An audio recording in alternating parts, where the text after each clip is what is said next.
Hey guys, আসসালামু আলাইকুম। কেমন আছো তোমরা? আশা করি সবাই অনেক ভালো আছো। আলহামদুলিল্লাহ আমি অনেক ভালো আছি। আজকে তোমাদের সাথে শেয়ার করব বাচ্চাদের প্যান্ট কাটিং এবং সেলাই দোনোটাই দেখাবো। সো গাইস, প্রথমে আমি এখানে কাপড়টি নিয়ে নিচ্ছি।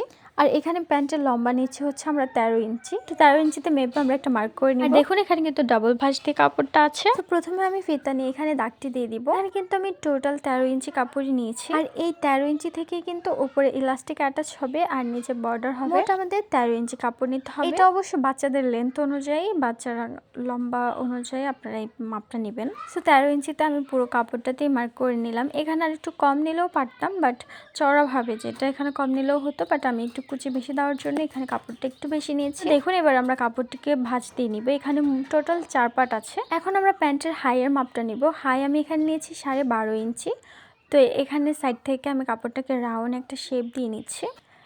এবার আমরা এই দাগ অনুযায়ী কেটে ফেলবো কাপড়টিকে। তো প্যান্ট কাটে আমাদের অলরেডি ডান। এরপর নিতে হবে প্যান্টের নিচের যে 2 পা রানের সাইডটাতে, এখানে যে একটা কুচি হবে, 2 সাইডে উপরে হবে ইলাস্টিক আর নিচে হবে কুচি। এর জন্য আমরা এখানে একটি ফিতার টাইপের কেটে নিব কাপড়। চওড়া লম্বা একটা কাপড় নিয়ে নিব। এই প্যান্টের মুহুরি নিব হচ্ছে আমরা 7.5 ইঞ্চি। মোট কাপড়টা নিয়েছি 7.5 ইঞ্চি। 7.5 ইঞ্চি কেটে এটা আবার সেলাই যতটুকু যায় জাস্ট এই পর্যন্ত। এখন আমি 1 ইঞ্চি চওড়া করে 1 কি 1.5 ইঞ্চি চওড়া করে এখানে কাপড়টিকে কেটে নিয়েছি। এর বেশি একদমই নেবেন না, কারণ নিচে বর্ডারটা তাহলে অনেক মোটা হয়ে যাবে, ভালো লাগবে না। ভিডিও এই পর্যায়ে বলছি, পুরো ভিডিওটা দেখুন। আমি কিন্তু সামনে দেখাবো যে কিভাবে নিচে পট্টি অ্যাটাচ করতে হয়। এই কাজটা কিন্তু খুব বেশি কঠিন। প্যান্টের এই পট্টিটা কিন্তু আমিও বসাতে জানতাম না। এই ভিডিওটা করার আগে আমি নিজে ভালো মতো শিখে নিয়েছি, এরপর ভিডিওটা করলাম। এটা কিন্তু অনেক কঠিন জিনিস, আর আমি এই ভিডিওটাতে অনেক সুন্দরভাবে বুঝিয়েছি।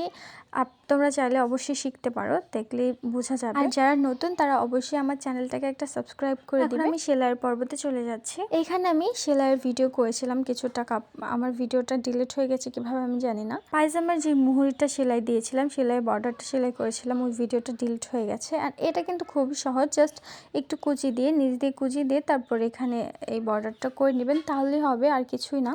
এই যে এখানের ভিডিওটা আমার ডিলিট হয়ে গেছে। আমাদেরকে আমি মেইন যে পার্ট, এই পট্টি অ্যাটাচ করাটাই কিন্তু সবচেয়ে বেশি কঠিন প্যান্টের, এছাড়া আর কোনো কঠিন কিছুই নেই। তো এতটুকুই আমি তোমাদেরকে দেখিয়ে দিচ্ছি। এটাকে এইভাবে 3 কোণা ভাবে প্রথমে নেবেন, এইভাবে 3 কোণা। তো এই কর্নারটা থেকে হচ্ছে জোড়াটা আসবে, এই কর্নারটা থেকে আমরা এই সাইডে মিলিয়ে দিব। তো নিচের পার্টটাকে রেখে উপরের পার্টটাকে জাস্ট এইভাবে ধরে এখানে একটা পিন লাগিয়ে দিবেন, জাস্ট তাহলেই হবে। তোমাদের বোঝানোর জন্য কিন্তু আমি ভিডিওটা একদম স্লো করে দিয়েছি, অবশ্যই তোমরা ভালোভাবে খেয়াল করে দেখলে বুঝতে পারবে। কাপড়টাকে আবারও আমরা 3 কোণা করে ধরেছি। এখন আমরা দেখুন, আমি কিন্তু একদম মুহুরি থেকে নিচ্ছি না, যে এখান থেকে আমি রাউন্ড শেপ করেছি ওইখান থেকে ধরেছি। নিচে মুহুরি যে 1 ইঞ্চি ওটুকু বাদ দিয়ে রেখেছি আমি। তো এইভাবে করে পিন লাগিয়ে এই সোজা কিন্তু একটা সেলাই হবে। তো এইখানেও আমি একটি পিন লাগিয়ে নিব। এখান থেকে কিন্তু সোজা উপর পর্যন্ত এই ইলাস্টিক লাগানোর এই পর্যন্ত পুরো সেলাইটা হবে। তো আমি উল্টিয়ে নিচ্ছি, এই পাশটাও দেখা দিব তোমাদের। পিছনের সাইডটা দেখিয়ে নিচ্ছি। দেখুন একদম সুন্দরভাবে সেলাইয়ের মতোই হয়ে গেছে, যেহেতু পিন আপ করে নিয়েছি। কাপড়টাকে 3 কোণা করে ধরবো অ্যান্ড এই কর্নার থেকে আবারও এই সাইডটা সেলাই দিবেন। তো এইখানে আমি আবারও একটা পিন আপ করে নিচ্ছি। এটা কিন্তু জাস্ট তোমাদের বোঝানোর সুবিধার্থে, তোমরা এটা ছাড়াও করতে পারো।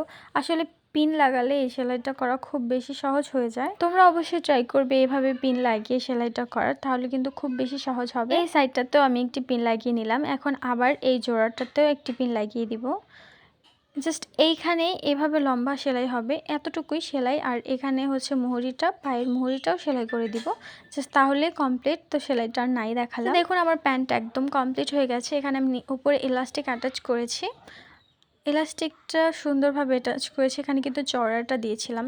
তোমাদের দেখিয়ে দিচ্ছি নিচের পট্টিটা এত বেশি সুন্দর হয়েছে, অনেক বেশি সুন্দর হয়েছে। এখানে 3 কোণা, আর এটা হচ্ছে পায়ের মুহুরি। এখানে হচ্ছে ছোট ছোট কুচি দিয়ে আমি এখানে নিচে একটি বর্ডার করে দিয়েছিলাম। আশা করি তোমাদের ভিডিওটা অনেক কাজে লাগবে। আজকের ভিডিওটা এই পর্যন্তই ছিল। আল্লাহ হাফেজ।